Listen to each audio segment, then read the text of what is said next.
Explore with mister and Mrs Dasgupta চ্যানেলে আপনাদের সকলকে স্বাগতম। আমি আপনাদের হোস্ট স্বরূপ। আজ 23শে ডিসেম্বর 2024। আমরা এখন বর্তমানে চলেছি এডওয়ার্ড ক্লিক ধরে জম্বুদ্বীপের উদ্দেশ্যে। এর আগের এপিসোডগুলি অর্থাৎ ডায়মন্ড হারবার থেকে 71 কিলোমিটার অতিক্রম করে বকখালি আসা, বকখালি ইকো পার্ক অ্যান্ড টেন্সে রাত্রি যাপন করা এবং পরের দিন অর্থাৎ আজ সকালবেলা বকখালি বিচ থেকে সুন্দর একটি সূর্যোদয়ের সাক্ষী থেকে আমরা বেরিয়েছিলাম হেনরি আইল্যান্ডের উদ্দেশ্যে। হেনরি আইল্যান্ডস দেখে সেখান থেকে আমরা চলে আসি হলো এডওয়ার্ডস ক্লিক। এখান থেকে আমাদের বোট ছাড়ে। আমাদের যে টোটো ড্রাইভার ছিলেন বুদ্ধদা, তিনি আমাদের এই বোটের সঙ্গে যোগাযোগ করিয়ে দেন এবং আমরা এই বোটে উঠে এখন বর্তমানে যাচ্ছি জম্বুদ্বীপের উদ্দেশ্যে। জম্বুদ্বীপে নামা বারণ। জম্বুদ্বীপে কেন নামা বারণ, কেন কী কারণে সেই বারণ, তা সম্পূর্ণ আছে এই ভিডিওটিতে। তাই এই ভিডিওটি সম্পূর্ণ চোখ রাখুন এবং জানুন কেন জম্বুদ্বীপে নামা বারণ, কী কারণে প্রশাসন জম্বুদ্বীপে নামা বারণ করে দিয়েছে। আসুন দেখুন আমাদের সঙ্গে জম্বুদ্বীপ যাওয়ার এই সম্পূর্ণ ভিডিওটি। দ্বীপটার আয়তন আছে 19,000 হেক্টর জমি। 1 হেক্টর জমি সমান 7.5 বিঘে জায়গা। তাহলে 19,000 হেক্টর মানে কত বড় দ্বীপ বুঝতে পারছেন? পুরোটাই বঙ্গোপসাগরের ওপরের দ্বীপ। এটা উপর থেকে যে সমস্ত জাহাজ বা শিপগুলো যাওয়া আসা করে সেটা হচ্ছে এই জম্বুদ্বীপের ওই অপোজিট সাইড দিয়ে যাওয়া আসা করে। এদিক দিয়ে যাওয়া আসা করতে পারে না, কারণ জাহাজ চলতে গেলে টিউবজের দরকার। অতটা টিউবজল নয়, যেখানে সেখানে ছটছল হয়ে গেছে বলে জাহাজটা এই জম্বুদ্বীপের ওই অপোজিট সাইড দিয়ে যাওয়া আসা করে। এই যে গাছগুলো দেখছেন এগুলো সবই ম্যানগ্রোভ। ম্যানগ্রোভ গাছের কথা নিশ্চয়ই আপনারা আগে শুনেছেন। ম্যানগ্রোভ কোনো একটা গাছের নাম নয়, কয়েকটা প্রজাতির গাছ নিয়ে হয় ম্যানগ্রোভ। তো সেই গাছগুলো হচ্ছে আপনাদের পাইন, গরান, ঘেউ, কেয়া, কেওড়া, হ্যান্ডাল, পোকড়া, কাঁকড়া, তোরা, কলপাতা, এরকম বহু প্রজাতির গাছ নিয়ে হয় ম্যানগ্রোভ। ম্যানগ্রোভ গাছ আছে বলে সুন্দরবনের যত বদ্বীপ আছে সবই কিন্তু বেঁচে আছে এই ম্যানগ্রোভ থাকার কারণে। মূলত এতে দু রকমের মূল হয়। আন্দাজ থেকে একটা মূল হয় যেটাকে ঠেসমূল বলা হয়, শিকড় থেকে একটা করে একটা মূল হয় যেটাকে শ্বাসমূল বলা হয়। এই শ্বাসমূল বা ঠেসমূল এদের হয় বলে এরা এরকম পরিবেশের উপরে বেঁচে থাকতে পারে। ম্যানগ্রোভের কাজ হচ্ছে সমুদ্র বা নদীর গর্ভের থেকে দ্বীপগুলোকে বাঁচিয়ে রাখা। 2008 সাল, তার আগে প্রায় এই জম্বুদ্বীপের ওপরে 35 থেকে 40 বছরেরও বেশি এই জম্বুদ্বীপের ওপরে 120টা আদিবাসী মানুষ বসবাস করত ফ্যামিলি নিয়ে। এছাড়া এরকম শীতকাল আসলে পরে এই জম্বুদ্বীপের ওপরে আগে শুটকি মাছের ব্যবসা হতো। যদি আমাদের বকখালি সিরিজের আগের ভিডিওগুলি না দেখে থাকেন তাহলে এই ভিডিওর আই বাটনে এবং ডেসক্রিপশন বক্সে তার লিঙ্ক দেওয়া থাকলো, সেখান থেকেও আপনারা এই বকখালি সিরিজের আগের ভিডিওগুলি দেখে নিতে পারবেন। দ্বীপটা যেহেতু প্রপার সমুদ্র উপরে দ্বীপ, এটা যেহেতু বঙ্গোপসাগর। জম্বুদ্বীপ যাওয়ার জন্য লঞ্চ ধরতে যাচ্ছি। এই লঞ্চ ভিড়িয়েছে এসে।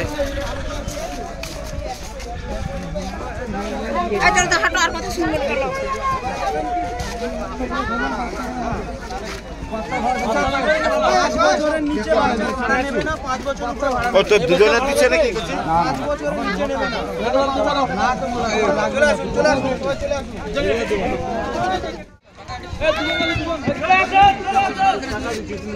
ওই তো লোক টিকিট নিয়ে যায়, লাস্টে সেটি আবার এগুলো টাকা উঠতে দেওয়া ভাড়া করে নিবে তুমি নিল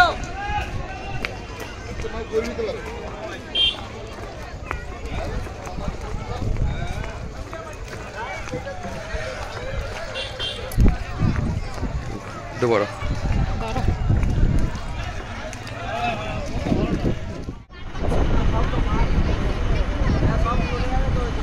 আমাদের লঞ্চ ছেড়ে দিল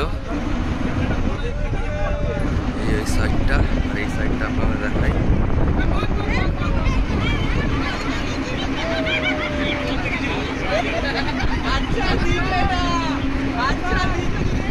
ঘোরালো, ঘুরিয়ে নিচ্ছে। আমরা এই দিকে যাব সম্ভবত।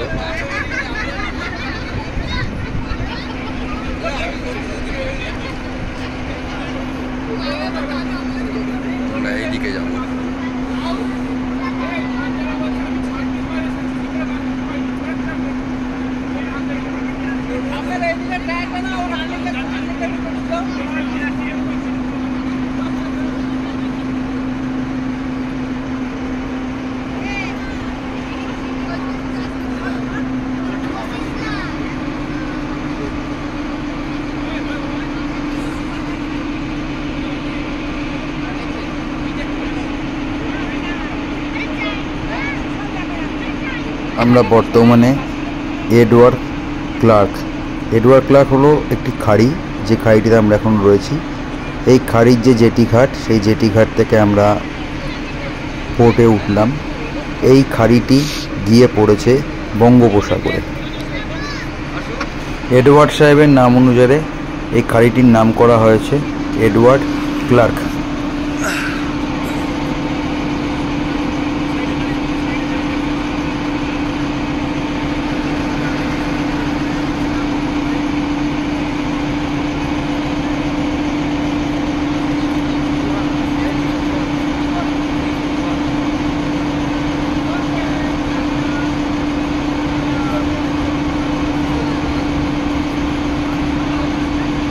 কতক্ষণ লাগবে এখান থেকে যেতে?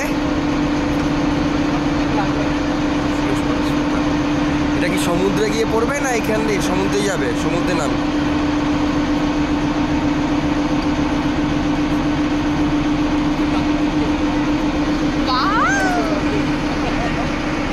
দেখুন গাছের মধ্যে সব বকেরা বসে রয়েছে।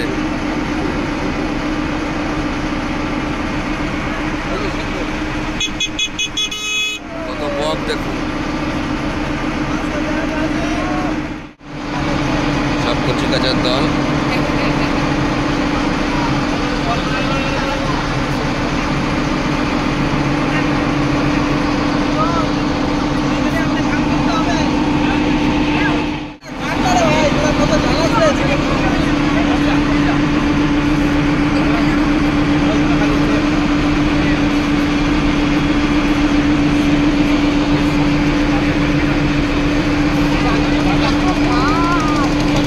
কত মাছ দেখুন জালের ভিতরে।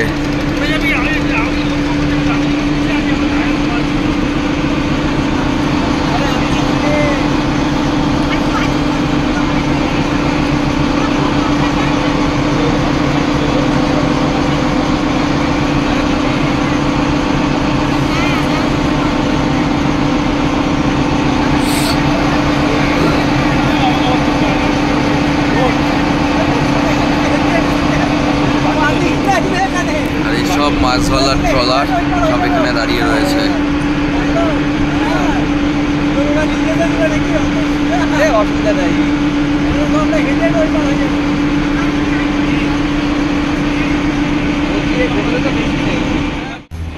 আমাদের বোট ধীরে ধীরে খাড়ি থেকে সমুদ্রের দিকে এগিয়ে চলতে লাগলো।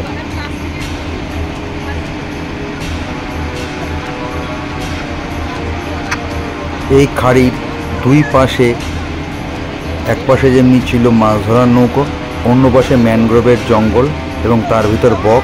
আর এই দেখুন এখান থেকে সিগাল উড়ে যাচ্ছে, একটা একটা করে সিগাল উড়ে যাচ্ছে। এরা সব মাছ খাওয়ার জন্য বসেছিল। বিভিন্ন বোট মাছ ধরে নিয়ে আসছে, এদেরকে মাছ দিচ্ছে। এবং আমাদের বোটটা যখন যাচ্ছে সামনাসামনি পড়ায়, এরা উড়ে গিয়ে এই সাইডে দেখুন ম্যানগ্রোভের যে জঙ্গল, সেখানে গিয়ে তারা বসলো। আমরা এই খাড়ির পাশে বক এবং অনেক সিগাল দেখেছিলাম।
জলের কালারটা কেমন চেঞ্জ হচ্ছে আস্তে আস্তে।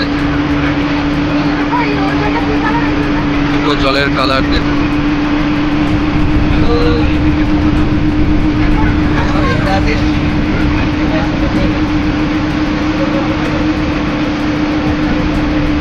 ডিফারেন্ট কালারের জলটা দেখুন, পাশের জলটা আর মিলছে, আর এটা খোলা, দুটো জল একসঙ্গে মিশছে।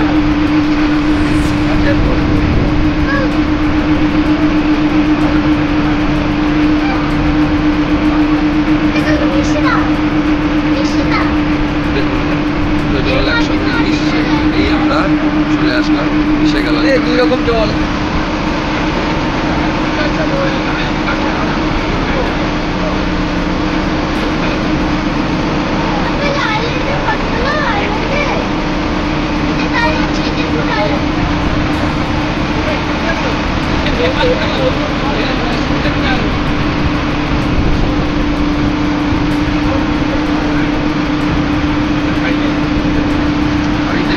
আমরা সমুদ্রে এসে পড়লাম।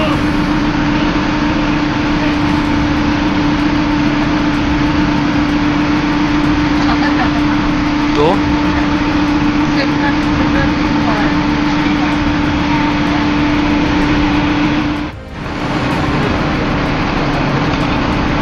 মাছ ধরে সব ফিরছে, মাছ ধরেছে।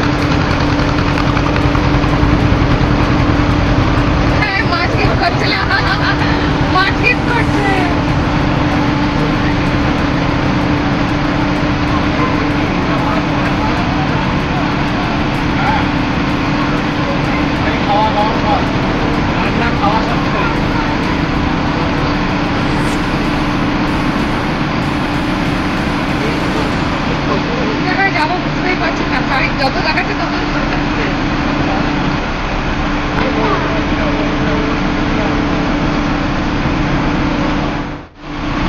নৌকোটা মাছ ধরছে দাঁড়িয়ে, আর আমাদের এই লঞ্চ এই মুহূর্তে জম্বুদ্বীপের উদ্দেশ্যে যাচ্ছে।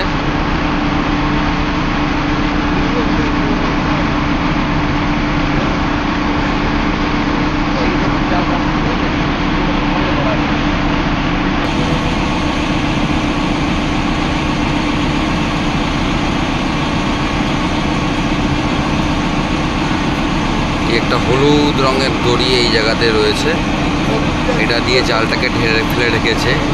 এরপর এটাই দড়িটা ধরে টেনে টেনে জালটাকে উপরে তুলবে।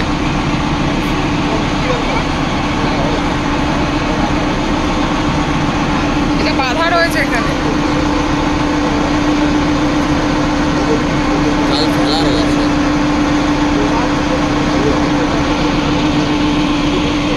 জলটা আবার আলাদা হয়ে যাচ্ছে, দেখুন আর একটা কালারের জল এসে, এটা আরো স্বচ্ছ জল। এই আমরা আরেকটা কালারের জল কিনলাম, এটা আরো স্বচ্ছ। এবং জম্বুদ্বীপের দিকে এগিয়ে চলছি, জম্বুদ্বীপের নামা বারণ, তাই আমরা জম্বুদ্বীপের পাশ দিয়ে আমাদের এই লঞ্চ বেরিয়ে যাবে।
সামনে দেখা যাচ্ছে জম্বুদ্বীপ।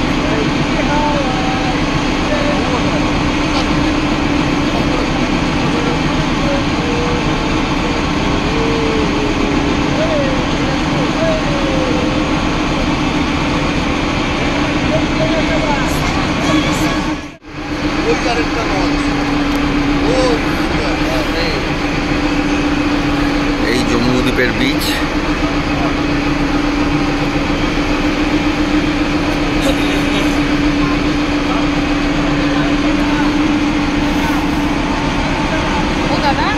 ওখানে নামা বারণ কেন? কি প্রশাসন থেকে বারণ করেছে? আমরা এখন যাবো কোন দিক দিয়ে? ও দাঁড়াবে আমার সাথে এখান দিয়ে রিটার্ন করবো। আমি একটু ওখানে পরে যখন দাঁড়াবে ওখানে দাঁড়িয়ে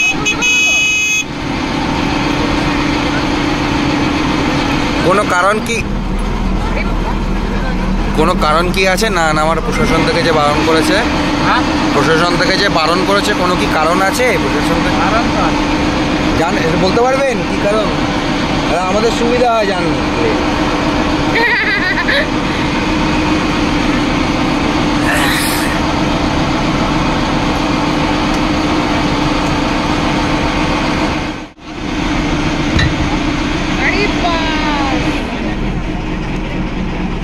আমাকে এখানে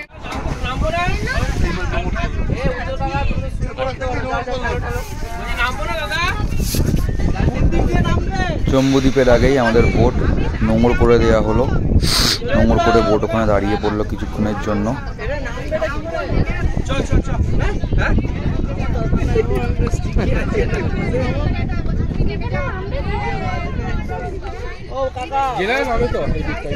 সব ঠিক আছে, একটু খাবার দাবার কিছু হবে না?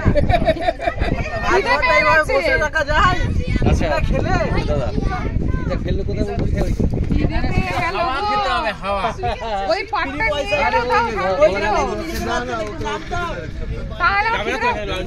সামনে যে সি বিচটা দেখা যাচ্ছে এটাই জম্বুদ্বীপের সি বিচ। আসুন এবার আমাদের বোটের যিনি ছিলেন ওনার কাছ থেকে ডিটেলস জেনে নিই কেন জম্বুদ্বীপে নিষিদ্ধ, কেন জম্বুদ্বীপ নিষিদ্ধ।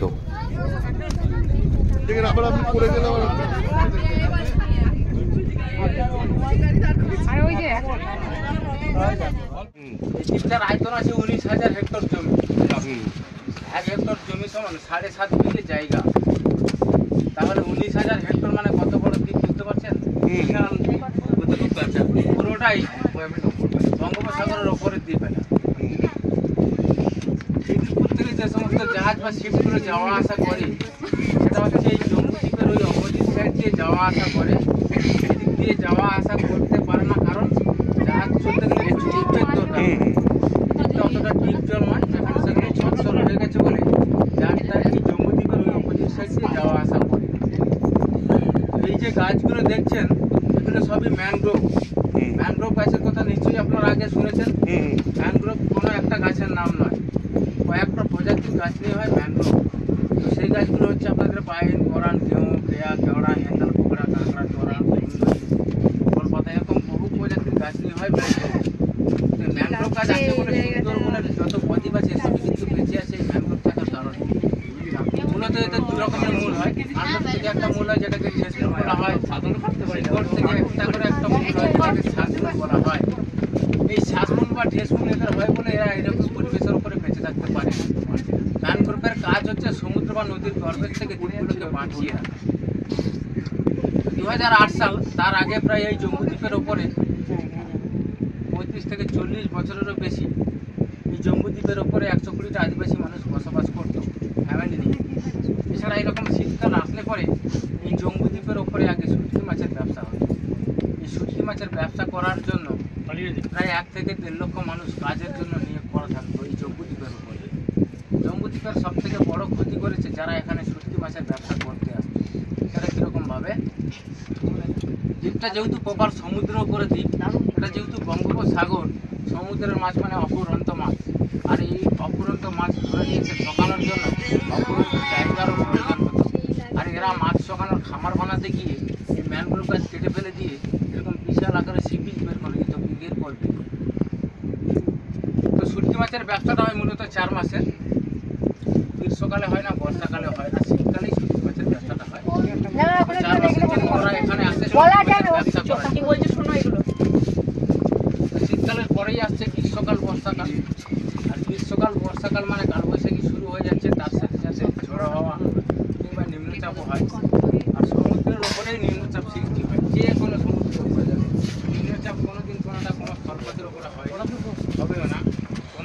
নদীগুলোর উপরে নিম্নচাপ সৃষ্টি হয়ে ওখান থেকে নদী সঞ্চয় করে কোনো একটা উপকূলের উপরে গিয়ে আসে। তো সমুদ্রে যখনই নিম্নচাপ সৃষ্টি হয় এই নিম্নচাপের ফলে সমুদ্র একা একা উত্তাল হয়। যখনই সমুদ্র উত্তাল হয় সমুদ্রের ওই উত্তাল তাণ্ডব ঢেউগুলো এসে ম্যানগ্রোভ গাছ কেটে ফেলে দিয়ে যে ফাঁকা মাঠটা এরা বের করে রেখে দিয়ে চলে যায়, এর উপর যখন আছড়ে পড়ে তখন ওই মাটিগুলোকে ভেঙে নিয়ে চলে যায়। তারপরে কী হয়, দ্বীপটা ভেঙে ছোটো হয়ে যায়। এরা আবার নতুন বছর আসে, আবার নতুন করে ম্যানগ্রোভ গাছ কেটে ফেলে দিয়ে আবার মাছ শোকানোর জন্য এরকম বীজ বের করে নেয়। তাহলে কী হচ্ছে, প্রত্যেক বছর বছর ম্যানগ্রোভ গাছ কেটে ফেলে দেওয়া হচ্ছে, কেউ কিন্তু রোপণ করছে। তো এইরকমভাবে যদি প্রতি বছর বছর ম্যানগ্রোভ গাছ কেটে ফেলে দেওয়া হয় তাহলে দেখা যাবে যে একটা দিন এই জম্বুদ্বীপটাও সমুদ্রের তলায়, কারণ গাছ তো মাটিকে ধরে রাখে। দ্বীপ যদি সমুদ্রের তলায় তলিয়ে যায় সরকারের হয়তো কিছু যাবে না, আসবে না, কেননা এখানে কোনো চাষযোগ্য জমি নেই, কোনো স্কুল নেই, কলেজ, কারখানা, হসপিটাল কিছুই নেই। এখানে শুধুমাত্র ব্যবসা করা, তাই দ্বীপটাকে ব্যবহার করা হয়। তাহলে শুধু ব্যবসা করতে গিয়ে যদি দ্বীপটা সমুদ্রের তলায় তলিয়ে যায় পক্ষান্তরে সরকারের বলেন বা আমাদের একটা বিশাল বড় করতে হবে। সেটা কীরকমভাবে, এই জম্বুদ্বীপটা আছে বলে এই যে আশপাশ পরিবেশ দ্বীপগুলো দেখছেন, এই পরিবেশ দ্বীপগুলো সুরক্ষিত আছে। সেটা কোনটা কোনটা, যেমন এদিকটা আছে বকখালি, ফ্রেজারগঞ্জ, এদিকটা আছে পাতিবুনিয়া কিংবা শুশুনিয়া আইল্যান্ড, এদিকটা হচ্ছে মৌসুমী আইল্যান্ড, এদিকটা আছে গঙ্গাসাগর। সমুদ্রের মেন যে তাণ্ডবগুলো আছে ওই দ্বীপগুলোকে বাঁচানোর কাজে এই জম্বুদ্বীপটা কিন্তু গার্ড করছে। এই জম্বুদ্বীপটা যদি সমুদ্রের তলায় তলিয়ে যায় তাহলে সমুদ্রের ওই তাণ্ডব ঢেউগুলো সরাসরি গিয়ে পরিবেশ দ্বীপগুলোর উপরে আসতে পড়বে, ওই দ্বীপগুলো ভাঙতে ক্ষতিগ্রস্ত হবে। ওখানে মানুষজন বসবাস করে, চাষযোগ্য জমি আছে, স্কুল আছে, হসপিটাল আছে। ওই দ্বীপগুলোকে বাঁচাতে গেলে পরে জম্বুদ্বীপটা বাঁচানো খুবই প্রয়োজন। আদিবাসী মানুষ বসবাস করে কিংবা 1 থেকে 1.5 লক্ষ মানুষ একটা রুজি রোজগারের জায়গা, এরা কিন্তু কেউ আমার বা আপনাদের কথা দেখাতে উঠে যাবে না। আর ওদেরকে না উচ্ছেদ করাতে পারলে এই দ্বীপটাকেও বাঁচানো যাবে না। এই জম্বুদ্বীপটাকে নিয়ে 2008 সালের দিকে দুজন মন্ত্রীর মধ্যে সংঘর্ষ হয়েছিল, আপনারা হয়তো শুনেছেন। দুজন মন্ত্রী বলতে একজন ছিলেন মৎস্যমন্ত্রী হিরণময় নন্দু, আরেকজন ছিলেন বন দপ্তরের মন্ত্রী যোগেশ বর্মন। দুজনের মধ্যে এই জম্বুদ্বীপটা নিয়ে সংঘর্ষ হওয়াতে দুই মন্ত্রী কেউ নত স্বীকার করছিল না। 2008 সালের আগে বামপন্থের রাজত্ব ছিল, দুজনে ছিলেন বামপন্থের প্রধানমন্ত্রী। কেউ কারোর কথা না শোনাতে বন দপ্তরের মন্ত্রী যোগেশবাবু এই জম্বুদ্বীপটাকে নিয়ে সুপ্রিম কোর্টে কেস তুলেছিলেন। সুপ্রিম কোর্টে কেস তোলাতে ওখান থেকে জজ সাহেব বন দপ্তরের মন্ত্রীর পক্ষে রায়টা দিয়েছে। রায় পাওয়ার পরে উনি ওখান থেকে 144 ধারা জারি নিয়ে এসে এই দ্বীপ থেকে ওঠা, নামা, গায়ে, কারবার, বসতি পুরোটা বন্ধ করে দিয়ে পুরো দ্বীপটাই নোম্যান্স ল্যান্ড করে দিয়েছে। নোম্যান্স ল্যান্ড করলে কী হবে, আমাদের ভারতবর্ষের সংবিধান চলে ডক্টর আম্বেদকরের লেখা সংবিধান হিসাবে কাউকে বাস্তুচ্যুত করে দেওয়া যাবে না বা কারোর রুজি রোজগারকে বন্ধ করে দেওয়া যাবে না, পুনর্বাসন দিতে হবে। এই পুনর্বাসন দিতে গিয়ে কী করলো, এই যে 120টা আদিবাসী মানুষ এখানে বসবাস করতো এদেরকে এখান থেকে উচ্ছেদ করিয়ে গঙ্গাসাগর ভেটল্যান্ড যে জায়গা ছিল ওই জায়গার উপরে 120টা বাড়ি বানিয়ে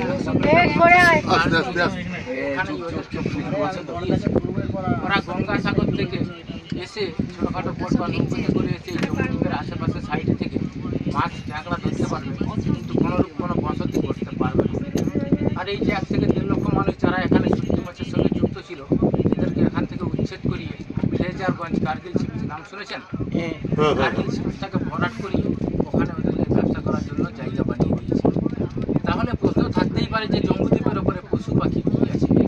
পশু পাখি বলতে এই যে 120টা আদিবাসী মানুষ এখানে বসবাস করতো এরা শুধু মাছ কাঁকড়ার উপরে নির্ভরশীল ছিল না, এরা সাইড বিজনেস হিসাবে কিছু পশুপালন করেছিল। আর আদিবাসী মানুষ মানে এরা কিন্তু শুয়োর চাষ করতে ভালোবাসে, শুয়োর চাষ করেছিল। 2008 সালের আগে এখানে ফরেস্ট ক্যাম্প ছিল, এখনও আছে। তৎকালীন সময় বন দপ্তরের যে সমস্ত কর্মচারীরা এখানে থাকতো ওরা এদেরকে উচ্ছেদ করার সময় এই শুয়োরগুলোকে নিয়ে যেতে দেয়নি, ওগুলোকে বনের পশু হিসাবে গণ্য করে রেখে দিয়েছিল। ওইগুলো থাকতে থাকতে ওদের প্রজনন হতে হতে এখন প্রচুর পরিমাণে বন্য শুয়োর হয়ে গেছে দ্বীপটার উপরে। এছাড়া বিষধর সাপ আছে প্রচুর, শেয়াল আছে, বাঁদর আছে, বিড়াল আছে, ভয়ানক কোনো যেমন বাঘ। আর হরিণ আগে ছিল না, যখন বসবাস এখানে ছিল মানুষের। উচ্ছেদ করার পরে এখান থেকে বকখালি থেকে গোটা 30 হরিণ লঞ্চ লঞ্চে করে নিয়ে এসে জম্বুদ্বীপের উপরে ছাড়া হয়েছে, প্রজনন হয়ে এখানে করে অনেক পরিণত হয়েছে জম্বুদ্বীপের উপরে। আর পাখি বলতে এখানে তো সেরকম পাখি বর্তমান নেই, কিছু পরিযায়ী পাখি আছে, দেখবেন মনার মুখটা আছে, এখানে ওখানে এখন মাছ খাওয়ার জন্য ওরা আছে। যেমন ডিসেম্বর মাসের শেষের দিকে হলে আসতো বা জানুয়ারি মাসের মাঝামাঝি এরকম টাইমে কিছু পরিযায়ী পাখি আছে, যেমন সাইবেরিয়ার থেকে সাইবেরিয়ান কয়েক হাজার হাজার পাখি এখানে দেখা যায়। এছাড়া লাল কাঁকড়াও আছে, সুন্দর লাগে যখন। তাহলে জম্বুদ্বীপে কেন নামতে দেওয়া হয় না, এটা আপনাদের কাছে অনেকটা পরিষ্কার হয়ে গেল। এছাড়াও কয়েকটা দোষের দর্শিত করেছিল যোগেশবাবু, যার কারণে অনেকটা কিন্তু রায় দিয়েছিল। সেটা কি, এখানে যারা শুটকি মাছের ব্যবসা করতে আসছে এদের অধিকাংশ মানুষের বাড়ি হচ্ছে পূর্ব বাংলা। বাংলাদেশি মানুষ আমাদের পশ্চিম বাংলা কিংবা ভারতবর্ষে অনেক জায়গায় অনেক বাংলাদেশি মানুষ বসবাস করে আছে। তো এখানে যারা শুটকি মাছের ব্যবসাটা করতে আসতো এরা আসতো ওই কাকদ্বীপ থেকে। কাকদ্বীপ নামটা নিশ্চয়ই শুনেছেন। কাকদ্বীপের অধিকাংশ মানুষের বাড়ি হচ্ছে পূর্ব বাংলা। 2008 সালের আগে এদের দুই দেশের দুই দেশেই মাছের ট্রলারের ব্যবসা ছিল। 2008 সালের আগে প্রশাসনিক ব্যবস্থা এতটা ভালো ছিল না, তো এই সুযোগটা ওরা কাজে লাগাতো। কীরকমভাবে, যেহেতু প্রশাসনিক ব্যবস্থা ভালো ছিল না, এখান থেকে শুটকি মাছ ট্রলার লোড করে আমাদের সরকারকে ট্যাক্স ফাঁকি দিয়ে বিনা ট্যাক্সে বিনা শুল্কে এখান থেকে শুটকি মাছ ট্রলার লোড করে বাংলাদেশ বাংলাতে পাচার করতো, সঙ্গে আমাদের ভারতীয় কিছু জিনিসপত্র। আবার বাংলাদেশ থেকে ওরকম কিছু নামি দামি জিনিসপত্র নিয়ে এসে এই জম্বুদ্বীপের উপর থেকে কাকদ্বীপ পুরী শহরের উপরে বিক্রি করা শুরু করে। এই জম্বুদ্বীপটা আস্তে আস্তে করে স্মাগলিংয়ের একটা রাজ্য হয়ে গেছে, এটা একটা কারণ। এছাড়াও 2008 সালের আগে যখন এখানে শুটকি মাছের ব্যবসা হতো তখন ফেরি সার্ভিস চলতো। ফেরি সার্ভিসটা চলতো ভোর 5টা থেকে সন্ধ্যে 7টা পর্যন্ত। এতে করে কারা যাওয়া আসা করতো। এই শুটকি মাছের সঙ্গে যারা যুক্ত ছিল, কিছু শ্রমিক, কিছু মালিক, সঙ্গে শুটকি মাছের পাইকার, তার সঙ্গে আদিবাসী ভাইদের আত্মীয় স্বজন, তার সাথে সাথে আপনাদের মতো কিছু টুরিস্ট যাওয়া আসা করতো। যেহেতু প্রশাসনিক ব্যবস্থা ভালো ছিল না, তৎকালীন সময় থানা ছিল আমাদের ওই নামখানা হাতানিয়া দোয়ানিয়ার ওখানে যে পরিটা হয়েছে ওর পাশে। তাহলে এমনিতেই নামখানার থেকে বকখালি পর্যন্ত বাসের রাস্তা আছে প্রায় 22 থেকে 25 কিলোমিটার বাসের রাস্তা। তারপরে জলবায়ু পথ আপনারা বোটে করে আসলেন, পুরোটাই প্রশাসনের রাজ্যের বাইরে ছিল। তো সেদিকটাই তাকিয়ে দেখলো 2008 সালের আগে সুন্দরবনের উপরে জলদস্যু বা জঙ্গির একটা আতঙ্ক বাড়ছিল। তো কয়েকজন জলদস্যু বা জঙ্গি কোনো একটা ফেরি সার্ভিসের মাধ্যমে করে এসে যদি এই জম্বুদ্বীপে নেমে থাকে, তাহলে এই পরিষেবাগুলো যারা চলছিল বা চালাচ্ছিল এদের কারণ বোঝার বা ধরার কোনো ক্ষমতা ছিল না। এখানে কয়েকজন নেমে এখানে কয়েকদিন থেকে এখানে এই 1 থেকে 1.5 লক্ষ মানুষের সমাগম ছিল। এত বড় বিশাল দ্বীপ, একা খাওয়ার কোনো সমস্যা ছিল না, খাওয়ার কোনো সব ছিল। কয়েকদিন থেকে এখান থেকে কোনো একটা নকশা ম্যাপ বানিয়ে মাত্র 40 কিলোমিটার রাস্তা কোনো একটা পাড়ের উপর দিয়ে সম্ভবত আমাদের পশ্চিম বাংলা কিংবা রাইডার্সের উপরে গিয়ে হামলা করতে, এই সমস্ত কারণ দেশে দর্শিত করে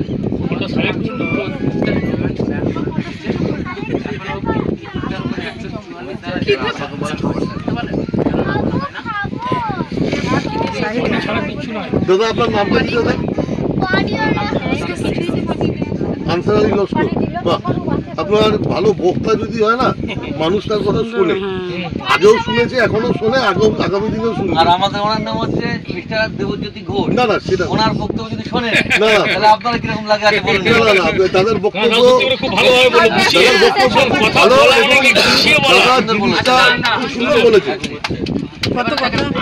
শুনুন না দাদা, বলছি এটা কি দাঁড়িয়ে থাকবে না, একটু ঘুরে চলতে চলতে বলা যাবে না? বলা শেষ করি, চলতে গেলে যে আওয়াজটা হবে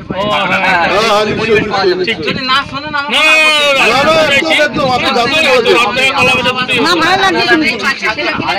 আমাদের কপাল ভালো যে আমরা আপনার বোটেই উঠেছি। হ্যাঁ, বকখালিতে যদি আপনি কাউকে জিজ্ঞেস করে কেউ বলতে পারে না না না, এই যে সুপ্রিম কোর্টের মামলার ব্যাপারে জানা আছে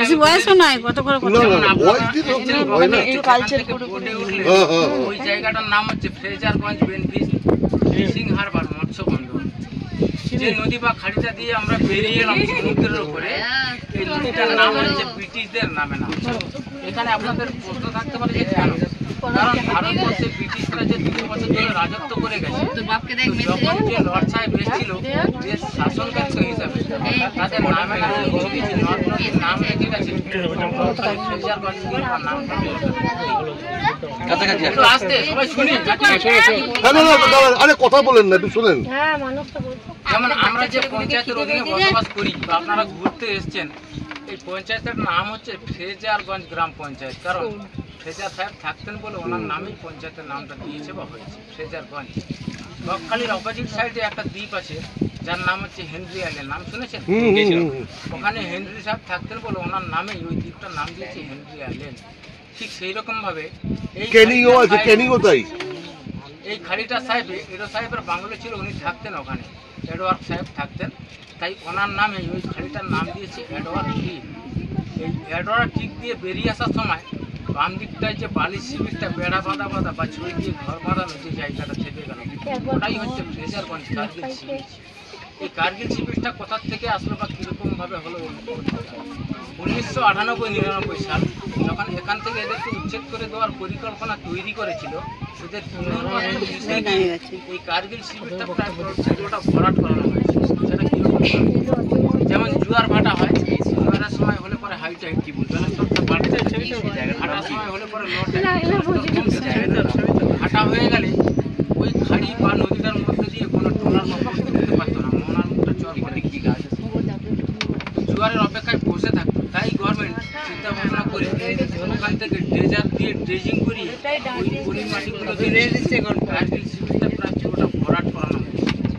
যেই সময়টা ভরাট করানো হয় সেই সময়টা আমাদের ভারতের সঙ্গে পাকিস্তানের কার্গিল সীমান্ত নিয়ে যুদ্ধ চলছিল। তৎকালীন সময় আমাদের ভারতের প্রধানমন্ত্রী ছিলেন অটল বিহারী বাজপেয়ী, পাকিস্তানের সেনা প্রেসিডেন্ট ছিলেন মোশাররফ। দুজনের মধ্যে এই সীমান্ত নিয়ে যুদ্ধ চলাকালীন যেহেতু শিবিরটাকে ভরাট করানো হয়েছিল, তাই ওটার নামে নামাঙ্কিত করেছে কার্গিল শিবির। এই কার্গিল শিবিরের অপোজিট সাইডে যে ম্যানগ্রোভ দ্বীপটা থেকে গেল, এটা আমরা বলে থাকি সাধারণত সেটা যদি আপনারা গুগলে সার্চ করেন, খোঁজাখুঁজি করেন, ওটার নাম পাবেন শুশুনিয়া আইল্যান্ড। এই শুশুনিয়া আইল্যান্ডের পরের দ্বীপ আছে মৌসুনি আইল্যান্ড। দুটো দ্বীপের মাঝখান দিয়ে একটা নদী বা খাড়ি আছে যেটার নাম হচ্ছে চিনাই, ব্রিটিশদের নামে নাম। আনখানা হাতানিয়া দোয়ানিয়া থেকে যে নদীটা বেরিয়েছে পুরোটাই চিনাই নদীর ওপর থেকে বেরিয়ে এসে এই বঙ্গোপসাগরের সঙ্গে মিশে গেছে। এই মৌসুনি দ্বীপ আইল্যান্ডে যেতে গেলে আমাদেরকে এই চিনাই নদী কিংবা খাড়িটাকে পেরিয়ে যেতে হয় মৌসুনি দ্বীপ আইল্যান্ডের ওপর। পুরোটাই বিচ্ছিন্ন এলাকা, কোনো সড়ক পথ নেই। মৌসুনির পরের দ্বীপ আছে গঙ্গাসাগর। গঙ্গাসাগর আর মৌসুনি দ্বীপের মাঝখান দিয়ে এই যে নদী বা খাড়িটা বয়ে গেছে, এটার নাম হচ্ছে মুড়ি গঙ্গা। এই মুড়ি গঙ্গা খাড়ি কিংবা নদীটাকে পেরিয়ে আমাদেরকে যেতে হয় গঙ্গাসাগর দ্বীপ বা আইল্যান্ডের ওপর। ব্রিজ তৈরি হচ্ছে তো বেরিয়েছে হয় পুরোটাই বিচ্ছিন্ন এলাকা, কোনো সড়ক পথ নেই। গঙ্গাসাগরের পরের দ্বীপ আছে পূর্ব মেদিনীপুর। পূর্ব মেদিনীপুর আর গঙ্গাসাগরের মাঝখান দিয়ে একটা নদী বা খাড়ি আছে যেটার নাম হচ্ছে হলদি নদী। হাওড়া থেকে আপ টু ডায়মন্ড হারবার পর্যন্ত হুগলি নদী নাম নিয়ে নেমে এসেছে। ডায়মন্ড হারবার থেকে হলদি নদী নাম নিয়ে বঙ্গোপসাগর, ফোনটা সাইলেন্ট করে দিন, কথা হচ্ছে। যেটার উপর দিয়ে খিদিরপুর কিংবা হলদিয়া যে সমস্ত জাহাজ বা শিপ ছিল যাওয়া আসা করে, বর্তমান যার নামকরণ হিসাবে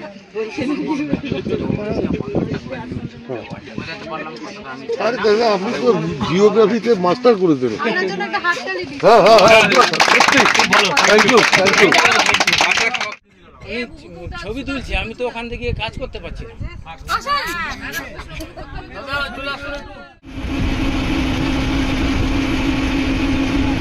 জম্বুদ্বীপের থেকে আমাদের বোট ছেড়ে দিল। এবার আমরা যাচ্ছি আবার সেই এডওয়ার্ড ক্লিক হয়ে বকখালি ফ্রেজারগঞ্জ ঘাটের দিকে।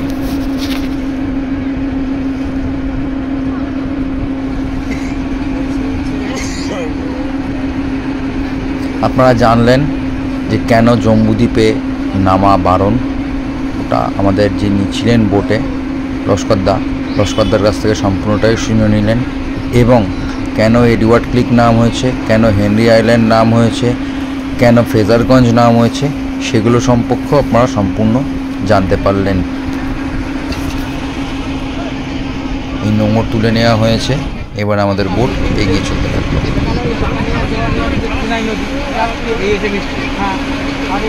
আমরা যেটা দিয়ে বেরিয়েছি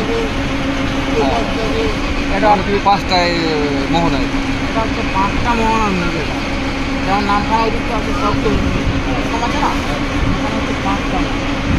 তবে ওপর যেটা বঙ্গোপসাগর যেটা জাহাজ চলাচল করে সেটা ওই দিকটার ওপাশ ওপর দিয়ে না অনেক এটা কিন্তু সিপ সমুদ্র, এখান থেকে সমুদ্র শুরু হয়ে যাচ্ছে, এটা পুরোটা এদিকটা আর কোনো দ্বীপ কোনো কিনারা কিছু নেই। দ্বীপও তো একটাও নেই। একটু এদিক দিয়ে গেলে এরকমভাবে এদিকে বাংলাদেশ, আর একটু এদিক দিয়ে গেলে এদিকটা উড়িষ্যা পারাদ্বীপ যেগুলো এদিকটা, আর এই জম্মু এরকমভাবে জম্মুদ্বীপ পাড়ি এরকম করে এদিকটা চলে যাবে। ঠিক আছে, এরকমভাবে এদিকটা আর কোনো দ্বীপ কিনারা কিছু নেই। আমরা মাছ ধরতে গেছি 25-30 ঘন্টা 35-40 ঘন্টা করে গেছি এক ট্রলারের মধ্যে 3 ঘন্টা। হ্যাঁ, তারপর মাঝে জল জল আছে, মাঝে মধ্যে দিক নির্ণয় মানে করতেন কি করে? বলতে কম্পাস থাকে এরকমভাবে। আর এখন তো জিপিএস অনেক কিছু হয়ে গেছে, তখন ওই কম্পাসের উপরে নির্ভর করে এখান থেকে কত ঘন্টা বোট চালালাম, কতটা পূর্বের সাইড, কতটা পশ্চিম সাইড, আইডিয়া করে নেওয়া এরকম একটা আইডিয়া করে ফোন চালানো। আর এখন জিপিএস হয়ে গেছে, এখন নাম্বার মারবে। সুন্দরবনটা তো ওই সাইডেই পড়ছে না? সুন্দরবনটা ওই দিকটা পড়ছে। সুন্দরবনটা শুরু হচ্ছে কেমন আগার নিয়ে গঙ্গাসাগর, জম্মুদ্বীপ, মৌসুমী, তাহলে আমরা ওই যেটা গেলাম ও তো সুন্দরবন এরিয়ার মধ্যে পড়ে গেল। চন্দনপুরি, কাঞ্চননগর, আছে নদিয়ান, ভাগবতপুর, 108টা পার্ট আছে। ও তাহলে তো ওই সুন্দরবন এরিয়ার মধ্যে হয়ে গেল। হেনরি আইল্যান্ডের দক্ষিণ, সুন্দরবনের দক্ষিণ দিকটা পড়ছে। মানে এদিকটা হচ্ছে লাইট সুন্দরবন, আর এদিকটা হচ্ছে ডিপ সুন্দরবন। এদিকটা ফোর এরিয়া, বাংলা জঙ্গল আছে, এদিকটা ফোর না, এটা হ্যাঁ ওই তো আমরা যে বিচে গেলাম সাইডে তো যে জঙ্গল মনে হলো, আমার তো মনে হলো যেন মানে সুন্দরবনের মতো এলাম। সুন্দরবন সারা ম্যাপটপ পাবেন।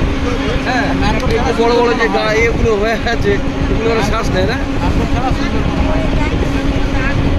কিন্তু গাছগুলো এমনিতেই হয়। আমার আপনার মানে সৃষ্টিকর্তার মানে অশেষ দয়া। এখানে মানুষের মানে তোমার আমার কারোর কোনো এখন মনে করলে এখানে জম্মুদ্বীপ আছে, 1 বছর পরে নাও থাকতে পারে, 6 মাস পরে নাও থাকতে পারে, এরকম কিছু করার নেই। যেমন এই যে কয়েকটা পরপর ঝড় গেল, যেমন আমফান থেকে শুরু করে ফণি, আইলা, ফণি, হুদুদ, পিয়াস, বুলবুল, জস, এরকম বহু রেমাল, ঠিক আছে, একটা একটা ঢাকা সত্যি কথা বলতে আমরা যখন এই মানে এটা তো উপকূলে বসবাস করি না, সমুদ্রের পাশে উপকূলে, তো উপকূলে যেহেতু বসবাস করি।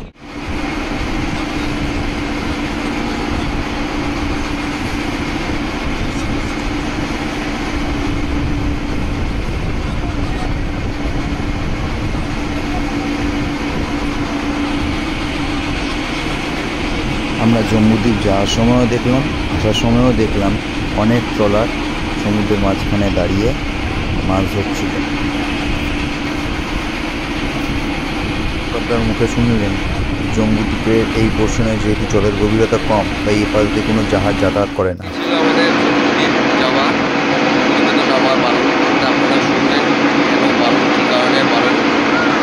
এবার আমরা চলেছি আবার যেখান থেকে ঘুরতেছিলাম সেই জেটিঘাটের দিকে, সেখান থেকে কার্গিল দ্বীপ যাবো। তারপর দেখি লাদাখের দিকে শুনে আর কি দেখবার জায়গা আছে সেইগুলো যাওয়ার চেষ্টা করব। চলুন যাওয়া যাক এবার জেটিঘাটের দিকে। আমরা কালকে ছিলাম, আজকে সকালে যেখান থেকে বেরোলাম সেই উইন্ডগুলো দেখা যাচ্ছে আর এখানে একটা মাছ ধরার নৌকা রয়েছে, ট্রলার, আর একটা আইপাস দিয়ে যাচ্ছে, মাছ ধরে নিয়ে ফিরছে।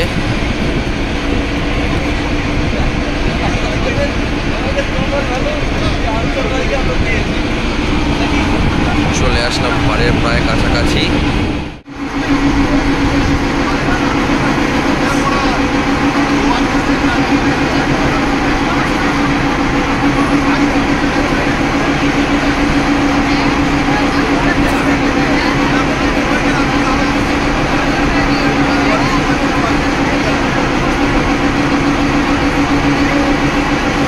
আস্তে আস্তে আমরা খাড়ির দিকে এগোচ্ছি, সামনে ম্যানগ্রোভের গাছ।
সাইডে ম্যানগ্রোভের অরণ্যকে পাশে রেখে আমাদের বোট এডওয়ার্ড ক্লার্ক খাড়ির ভেতর দিয়ে এগিয়ে চলল জেটি ঘাটের উদ্দেশ্যে।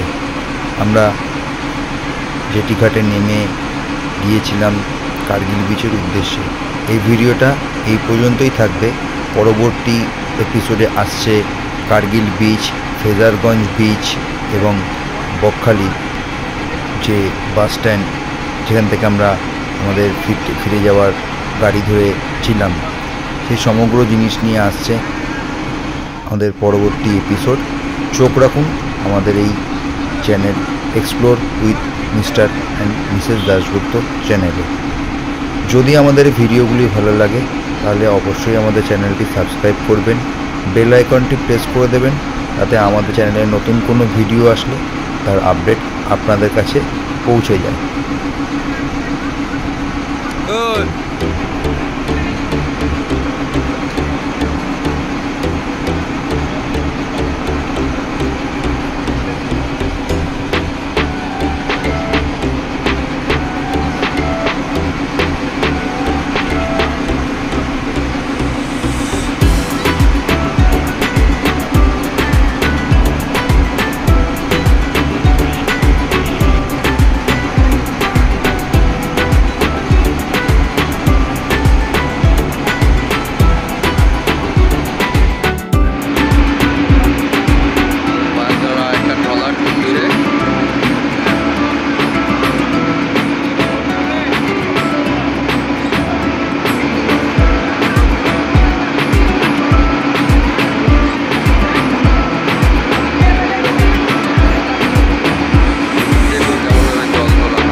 ওই যে মাছ, একটা বড় মাছ তখন ছুটছিল।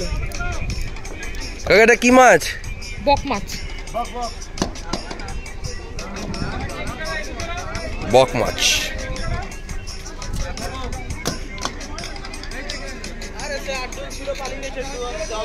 বলছিলাম না, দুজন গেছে, 8 জন পালিয়েছিল।